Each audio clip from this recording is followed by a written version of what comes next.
Well, without further ado, I'll introduce you to Dabney, who's going to introduce you to the next keynote speaker. The introduction to the introduction. Thank you very much, Henry. We're very formal here. Well, we're delighted to have Bill Roedy with us today.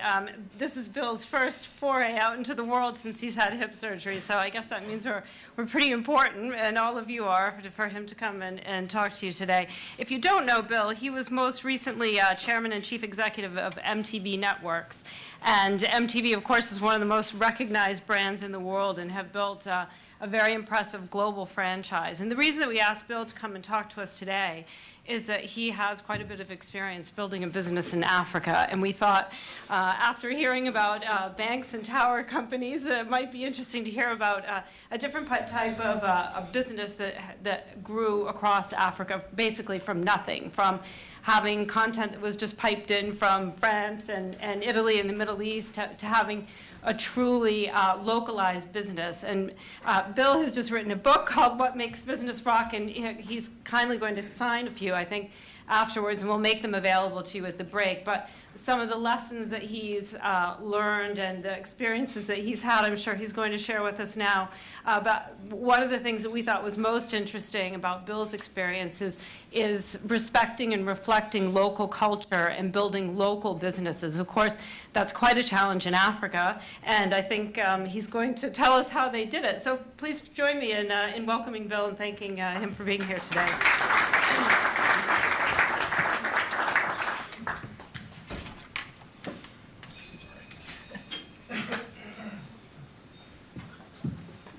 Thank you, Dabney. Yeah, I had no idea how uncoordinated I really am until I started using these crutches. And I did recently have hip replacement surgery, and I must say, you know, everyone said you're going to be on the golf course in a month. Don't believe it. You are not on a golf course in a month. My wife reminded me that as I came out of the operating room, I have no recollection of this, that my first words out of my mouth were, "Do not try this at home." It is intense, I must say. It's great to be here. Thank you, Dabney, and thank you, everyone. You know, we have expressions at MTV for moments like this. I am not worthy. You know, this is an impressive group, and I want to just, you know, make reference. I haven't known Tope or Baba. Where are you? There you are. And Baba, are you here? So, yeah, okay, right in front of me. Great. And I just recently met, which is fantastic, but I did do my homework. And as I checked up on you, the reputation is quite something. And so that makes it, you know, even more of an honor for me to be here. You know, I heard the words best in class a lot from the people that I talked to. So it really is an honor to be here. You know, I wasn't sure really why MTV would be here. It has absolutely nothing to do with private equity. And, you know, this is all sort of foreign space for me, so forgive me. And so I asked Dabney, and I asked Bob, and I asked Tope, you know, what should I say? You know, this is such an impressive group. What on earth could I have to say? What, you know, what can I offer? And, you know, they gave me some really good, encouraging advice just a few minutes ago. They looked at me and they said, you know, Bill, don't try to be intelligent, thoughtful, or charming, and instead just be yourself.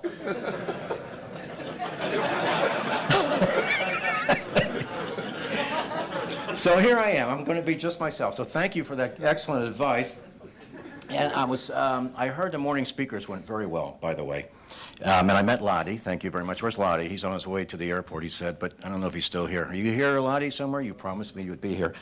Inder and James, and you know, we have another expression at MTV with speakers like that, and that is that Jimi Hendrix once opened for the Monkees.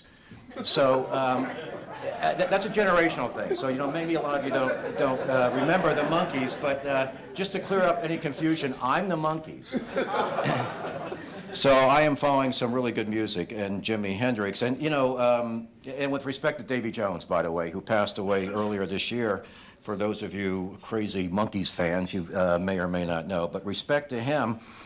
And I do want to have one shout out. I don't normally do a lot of shout outs, but the person who introduced me to these two outstanding individuals is sitting at the back there. His name is David Giampaolo. And David, raise your hand. You're way in the corner. He runs something called Pi Capital. And, you know, for those of you in London, you got to join this group. And for those of you who even visit London, it's pretty amazing. You know, he can arrange networking breakfasts, dinners with Elvis even, you know. Just to give you an example, last Tuesday we had, just a couple days ago, we had breakfast with Bishop Tutu, and that was, you know, that was pretty impressive. So David, thank you for the introduction, and thank you for being responsible for me being here. And, you know, he's sitting next to a beautiful, beautiful, gorgeous woman who happened, she looks like a VJ. Her only fault is she has very bad eyesight, and for that reason, she's my wife. So I'm very happy to have her. So they're all in the corner there. Now, I'm always excited to talk about Africa. Africa, to me, is, you know, just an amazing place, and I know you're not supposed to refer to it as one place. It's many, many different countries, of course.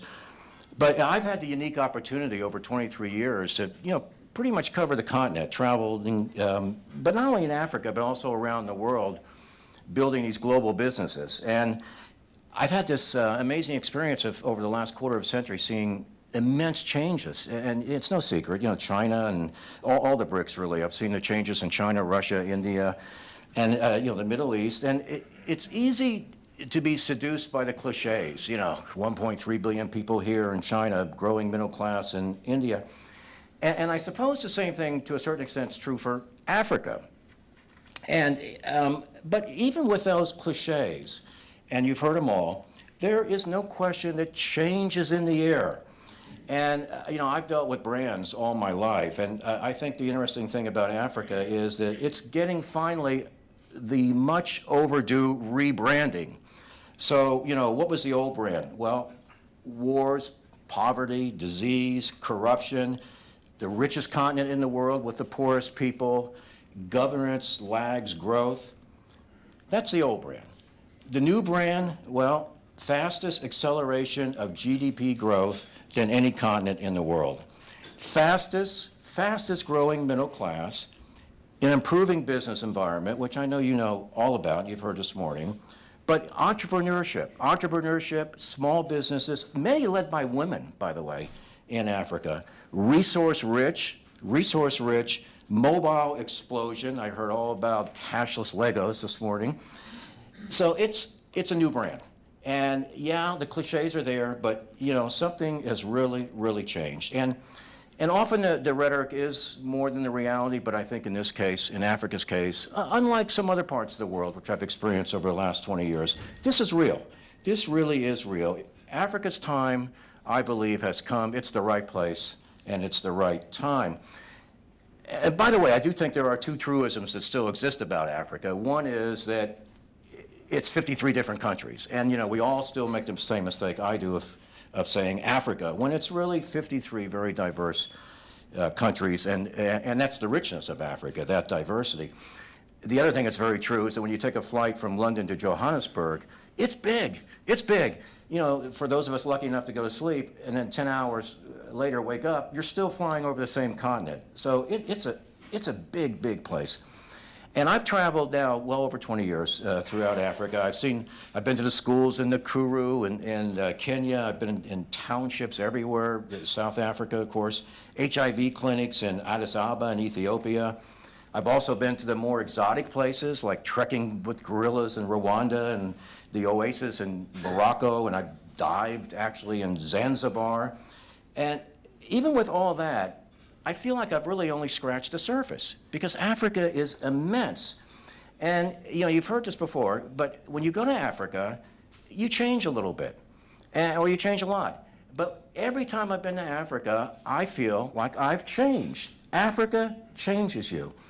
And a lot of my travel is about building media brands from scratch, and I certainly did that primarily in Africa, but I also have had the good fortune to be involved with global health in Africa. So I've worked in fighting HIV with amazing, inspirational young people across the continent, and then most recently working with the Bill and Melinda Gates Foundation with something called GAVE, which is giving vaccinations to children below age 5. Guaranteed results, and it's making a real difference in Africa, particularly with pneumonia and rotavirus.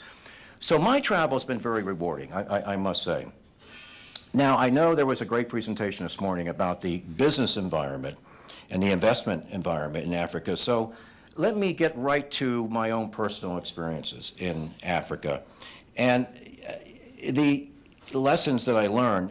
But first, let me just say a couple words about MTV. This is the promotion part, excuse me. I'm no longer with a company. I still promote him.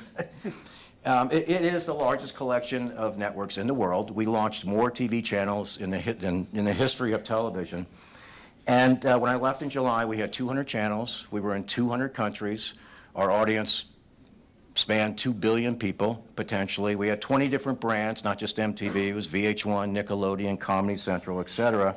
Over 400 digital products, primarily online and mobile.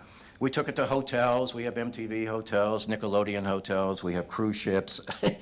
It's quite remarkable. And the number one strategy in all this, Dabney, you mentioned it, was respecting and reflecting local culture. Not one cola, not one burger, but truly changing the product as you go around the world.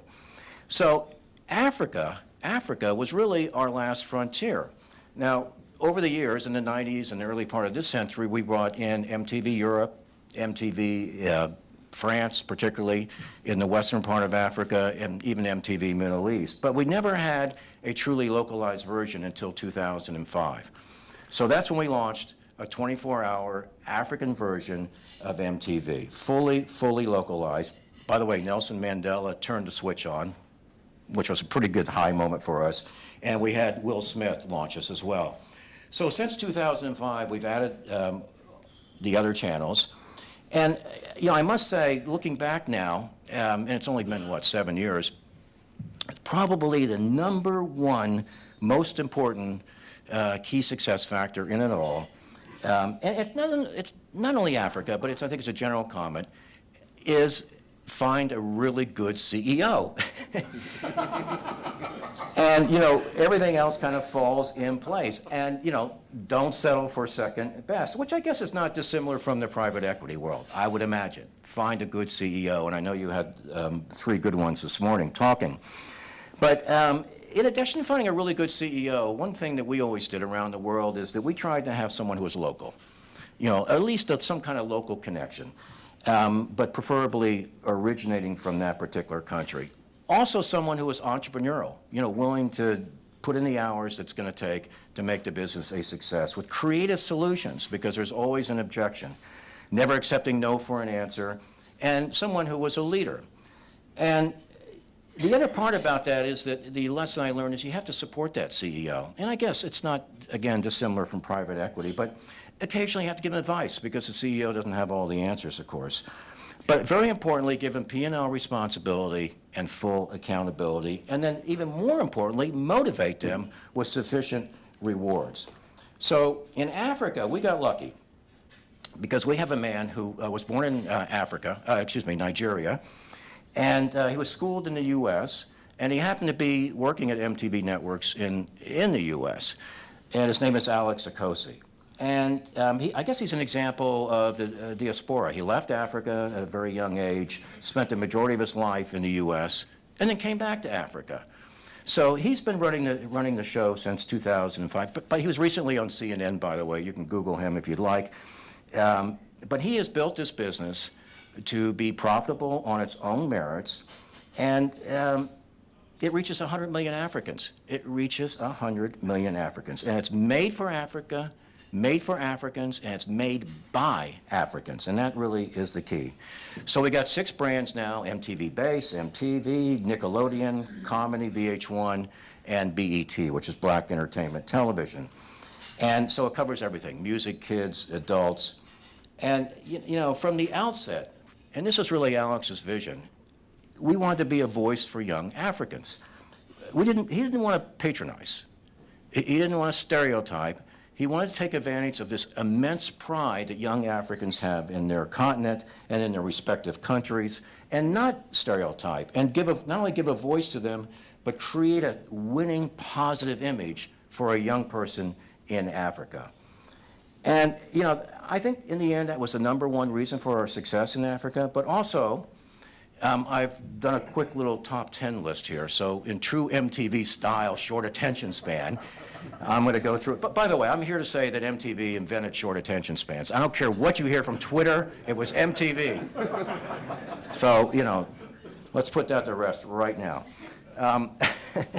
So number one, there's infrastructure constraints everywhere, but in Africa we had infrastructure constraints, so we had to overcome that with creative solutions. Distribution is key to our success, and we didn't have distribution. In Africa, there's only really one major multi-pay distributor based in Africa, goes across the entire continent, based in South Africa, goes across the entire continent. It only has 4.3 million subscribers, so it's really, quite small out of 1 billion people. But it's the only game in town. So of course we're going to go to them and be distributed with them after intense negotiations. But also we need to get to more homes. So we introduced blocks of programming on terrestrial stations, Nigeria, Kenya, Angola, Tanzania. And it's a bit unusual to do that because you don't get subscription pay. But we had enough faith in doing those branded blocks that we could make it work with advertising supported. This actually did fit somewhat our global strategy, which was be aggressive, creative, relentless, really, in getting the service in our channels into the home, into the customer. Number two, people. In addition to the CEO, you got to hire good people. And, Alex attracted a really terrific group of people, and you got to keep them because there's a lot of turnover, particularly in these high-growth markets. And then also choose partners carefully because over the years we've had many mistakes, and you have to really scrutinize and choose your partners carefully. Number three, product quality. Well, in Africa, we didn't have really high-quality music videos, so we did something a bit unusual. We trained the producers ourselves, and we brought the artists in and the directors, and we worked with them by showing them examples of music videos around the world. And then we also brought international artists to Africa to work with the local artists in collaboration. So what that did is give us great music, but it also improved the quality of the video. We also worked with sponsors like Shell Oil with workshops, Coca-Cola, Kenan, who's a Somali rapper, maybe some of you have heard about, had a #1 song in 2010 as part of the Coca-Cola sponsorship at World Cup. We worked very closely with Kenan and did his music video. So improving the quality was really, really a key success factor. Number four, going local, can't say it too much, respect and reflect truly local cultures. We did have a big advantage, obviously, in Africa because music, and in many ways you could trace all the roots of music back to Africa in some ways. And so because of that, there was this vertical connection already to consumers, to the audience in Africa. And excuse me for always keep saying Africa, but that's what we do. And when you think about it, when you go to Africa, you see music everywhere. You see it, of course, in the weddings, but you see it in births. You see it in political events. Whenever I do a global health conference, there will be a segment, maybe right in the middle of the conference, where the local Africans will stand up and start singing and dancing. It's really quite remarkable how strong the music is in the culture. And not only that, but the diversity in Africa of music. It goes to rap and hip hop, of course, we all know, but it's Afro-pop, it's gospel, R&B, all this came from Africa. Zouk, reggae came from Africa. Kwaito, Kuduro, Kizomba, and countless other Ks. It's unlimited number of music genres that originated in Africa and still exist. So product innovation was really, really important. And we would bring different artists from different countries in Africa and put them together. Never done before in collaborations. And that gave us some really, really unique forms of music. We put them on our award shows in Africa, which are platforms because we show that throughout the world. So we would give them exposure to audiences that otherwise would never have seen them and create international stars who were popular not just in Africa, but around the world. Two-Face, I hope we know Two-Face, right? Okay, but also D'banj, Camp Mula, Mikasa, Sarkodie, from Ghana, Kenya, South Africa, a long list of stars that were originally African success stories that are now very much international stories. Number five, we had to expand our target audience because there were not that many second sets. So because a household may only have one set, we had to program the network so everybody, different demographics within the family, would want to turn on MTV. So that was an important point, to broaden our programming. Number 6, we used role models and celebrities. We had Nelson Mandela on the air many times talking about life's challenges to young people. We brought Alicia Keys to Africa. We brought P. Diddy, less of a role model, but, you know, nevertheless.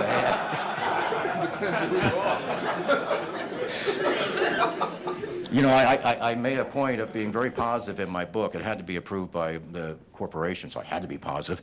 But I would be positive anyway. But I have a tiny bit of a negative story in there about P. Diddy, which I'll be happy to elaborate on later. But anyway, he was very good when he came to Africa. We brought Will Smith, we brought Wycliffe, we brought Akon, of course, originates from Africa, big international stars, and put them on air. Not only music, artists, celebrities, but also political leaders.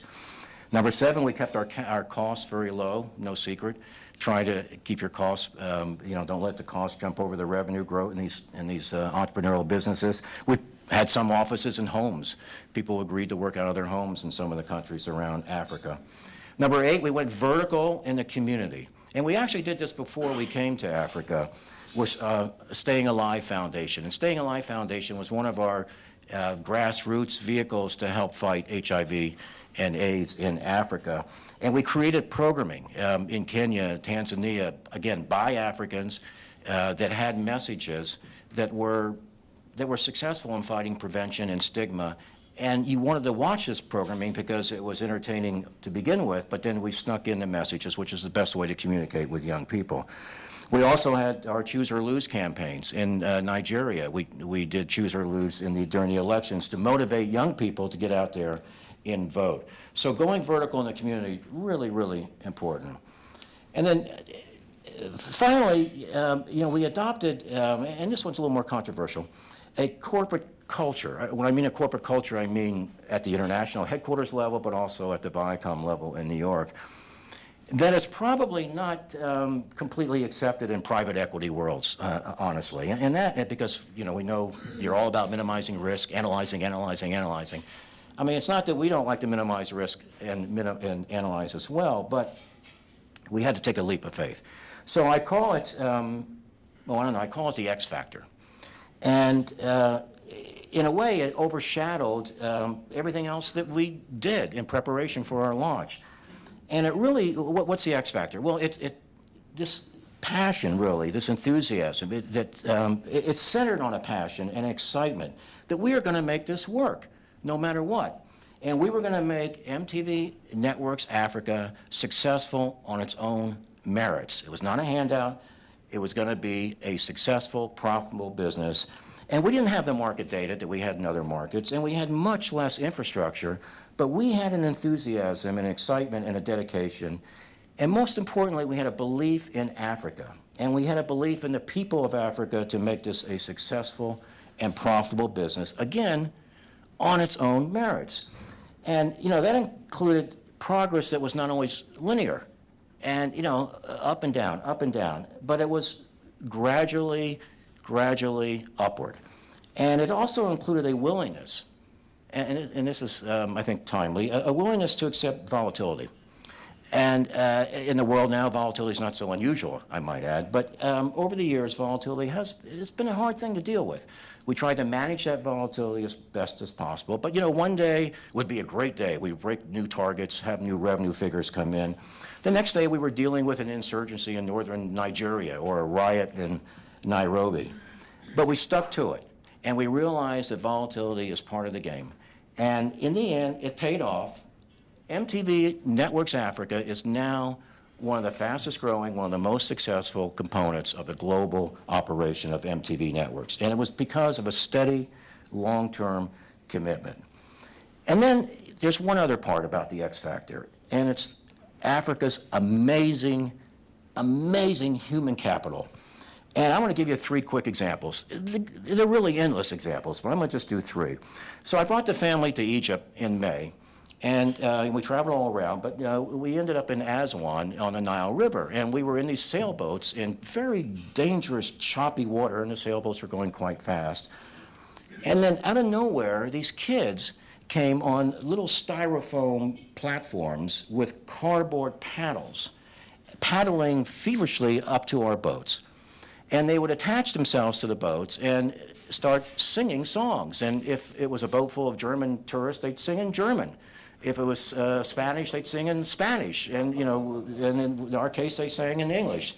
And they were old songs that nobody had the business of knowing, but they knew them. So what did that tell me?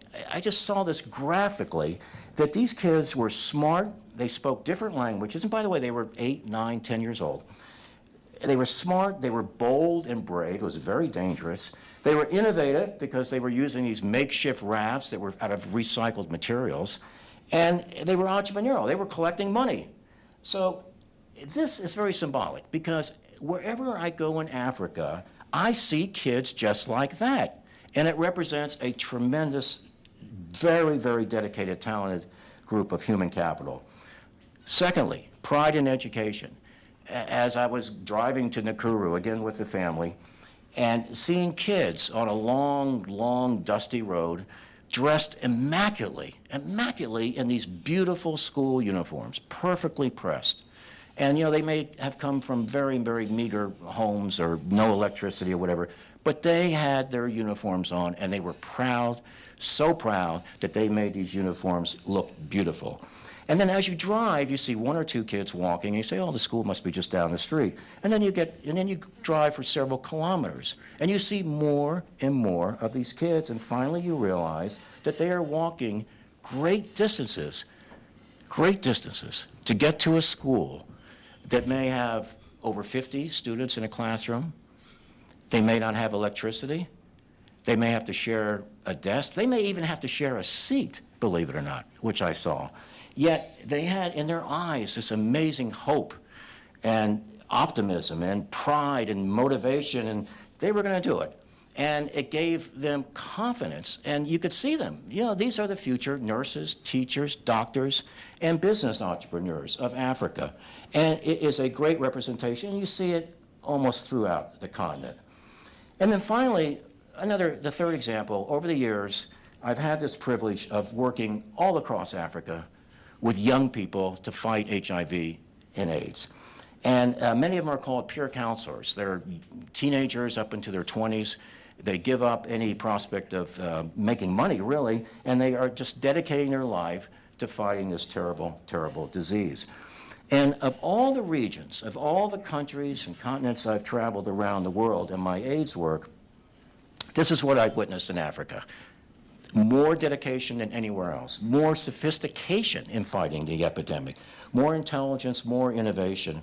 And long ago, I became convinced that it would be Africa that would lead the world in fighting, not only fighting this epidemic, but finally taking us out against the doldrums of the epidemic and being successful in its fight. It was going to be Africa that was going to lead the world, not any other place. So let me end by saying, you know, I've been, again, truly privileged, really, to travel the world with MTV, including Africa. And I left in July, 23 years. In dog years, that's about 150 at any organization like Africa. And so, you know, I was in Vienna, and a bit of name dropping, my apologies. I do that a lot, by the way. I was having dinner with President Clinton, and this about a year ago. And, you know, we've worked with President Clinton over the years with MTV, so, you know, we knew each other a little bit. And he gave me this advice. I said, you know, I'm leaving MTV. He said, well, let me give you some advice. The best thing about retirement is that you can finally say anything that you want to say. And I said, oh, I was getting really excited. And then he paused and he said, the worst thing about retirement is that no one cares what you say. So I immediately did what any self-respecting CEO would do. I wrote a book. And so here's a self-promotion. It's there. I can't reach it. Shotzi, I don't know if you have a copy you can hold up. It's called What Makes Business Rock. The publisher describes it as a business book disguised as a memoir. I actually think it's more the reverse. But, and I'm sorry about the self-promotion, but by the way, the best thing about this book, you pick it up, and we have 130 copies outside. For those of you who travel a lot, just happen to have them by coincidence. Carried them all myself with crutches. But the best thing about this book is that for those of you who travel a lot, you can throw away your Ambien because this is a terrific sleep aid. And after about 3 or 4 pages, you'll be in the deepest sleep that you've ever had. But it covers a set of experiences that are quite unusual for me anyway. I went from the military to media. I literally went from nuclear missiles, don't try that at home, to music. I went from the DMZ in Vietnam to MTV, and I went from the Iron Curtain, if you will, to the red carpet. And it covers a 23-year adventure, really, of building global networks with an amazing, incredible group of people. And it was really all about them. And but not to take it too seriously, because, you know, during this journey, as I look back and try and define what was really the most important part about this journey, and it really was about introducing thought-provoking, intelligent, and very sensitive programming around the world. You know, Jersey Shore.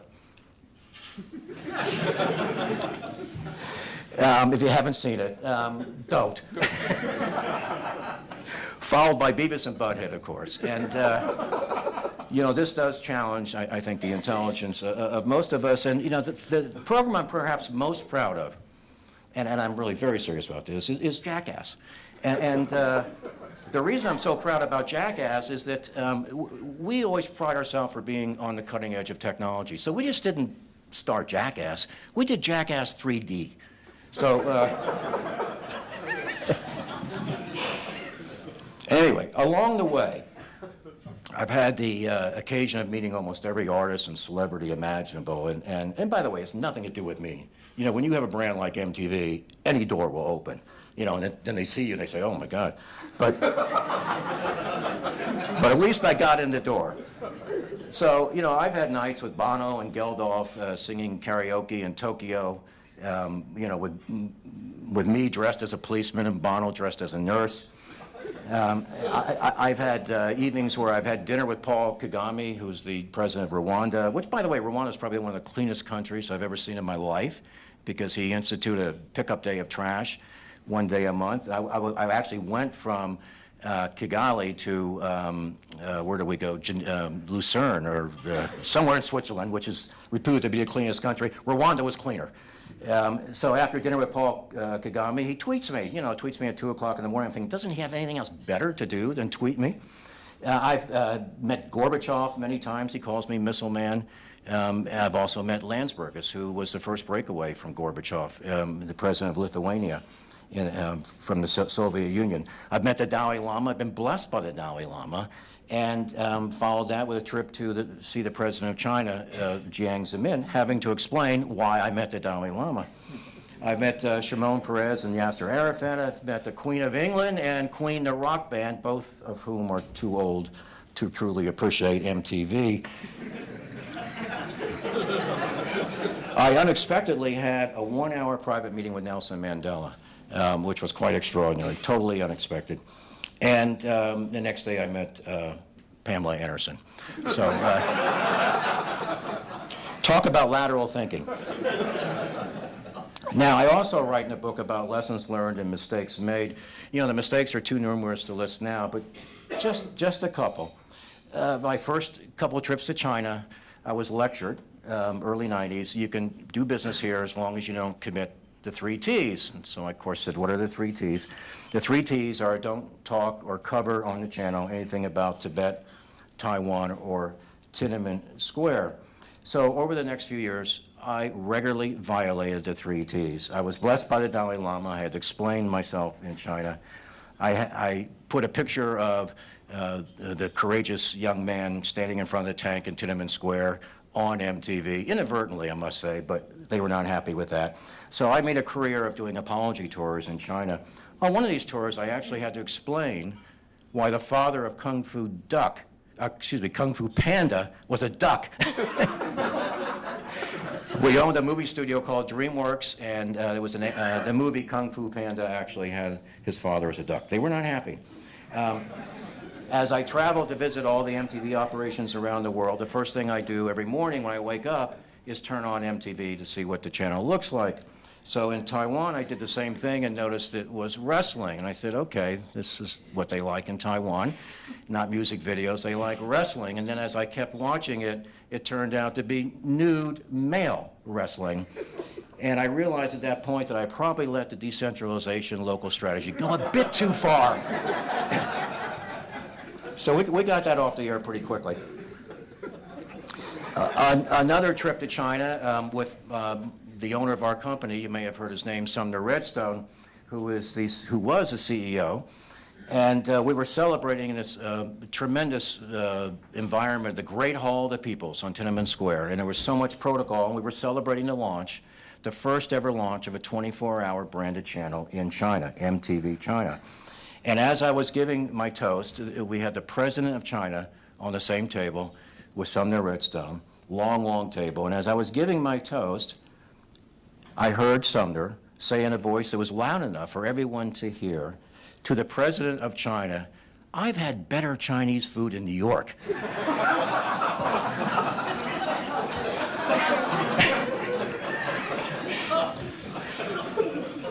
We had to have a follow-up meeting the next day about that deal.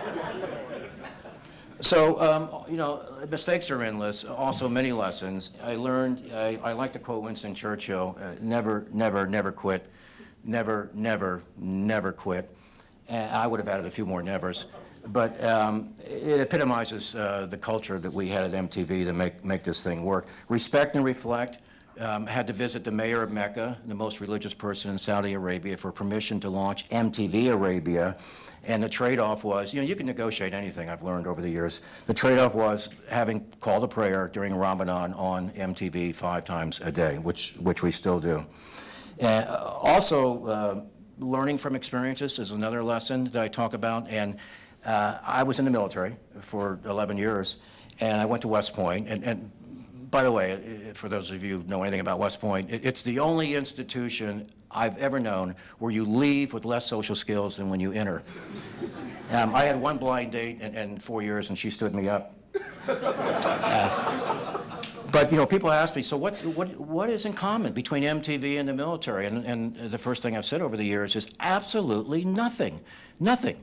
But then on further reflection, I actually did use my military experience quite a lot. I designed the operation in a very decentralized way. Small fighting units, know the enemy, in this case the competition, so you can respond quickly. Know the local populace, in this case the audience. And speed is of the essence. I'm a big believer, large defends, small attacks. So I wanted to keep everything small, and I learned that in the military. The other thing is that we had a crisis every day, somewhere in the world. And you got to be there with whoever is dealing with the crisis. So be first on the battlefield and be the last to leave. And then somewhat counterintuitive in business is slow to take credit and quick to take blame. And in the business world particularly, we don't necessarily do that, but it's just a really, really good thing to try to do against all instincts. And the list goes on, but probably most important is doing good is good for business. And I would tell businesses around the world, in my role of chair of the Global Business Coalition, which, by the way, the chair now is from Nigeria. His name is Ike, and he's the president of Access Bank. I would tell businesses around the world that, doing good is good for business, but, doing good is good for your customers. If you're Coca-Cola in Africa, and if you don't help fight HIV and AIDS, you may not have customers. Do it for your employees because they like to have a reason to come into work and feel good about what they're doing. And if you don't believe either one of those two, then do it for your brand because it really is good for your brand. And at MTV, we did obviously a lot on HIV because that was the demographic that was most hit by the epidemic, but we also covered climate change, human trafficking, disaster relief, particularly at the local level. Many, many, many different issues. And the world has so many challenges, but over the years I've learned that business has so much to offer. And it's not about money. It's about playing to the strengths of business, whether it's sales, distribution, or just using the people. And there has been a sea change in the business response, and it's the right thing to do. But beyond everything else, it's the right thing for business to do. And business community is really making a difference now, a huge difference in any number of different issues. So with that, I would just want to congratulate you on obviously your interests, but also your passion in Africa. And you're catching a wave. I really, truly believe that. You are catching a wave. You're there at the right time. You're at the right place at the right time. I would encourage you to go, for those of you who haven't been. I know most of you have been to Africa, but go, and go often, because it'll change your life. And, you know, visit the businesses, obviously, but also spend time with the people, see the land. It is an amazing experience. And I'm very confident it'll be a prosperous investment as well. So with that, thank you very much. Thank you.